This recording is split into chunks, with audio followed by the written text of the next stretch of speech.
आज वसईमध्ये पाण्याचा प्रश्न हा खूप महत्त्वाचा ठरलेला आहे। आज पाण्यामध्ये क्षाराचं प्रमाण हे खूप वाढत चाललेलं आहे। वसई म्हणजे एक हिरवीगार पट्टा, एक हरित वसई जी त्याची ओळख होती आणि या वसईमध्ये कशाचीही कमतरता नव्हती, इव्हन पाण्याची देखील कमतरता नव्हती। परंतु आज ह्या पाण्याचा प्रश्न या वसईला सतावत आहे, भेडसावत आहे। आपल्या वसईमधील पाणी गेला कुठे?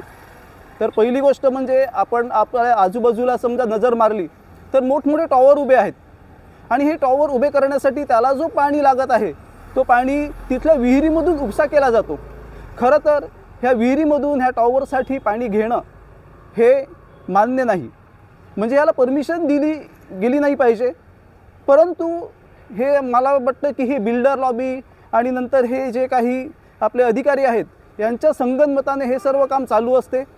कदाचित त्यांची बिल्डिंग सुकी राहिली तर त्यांचे हात पण सुके राहतील अशी कदाचित त्यांची भीती असेल, तो वेगळा विषय आहे। परंतु आज वसईचा नागरिक म्हणून आपण जागृत झालं पाहिजे।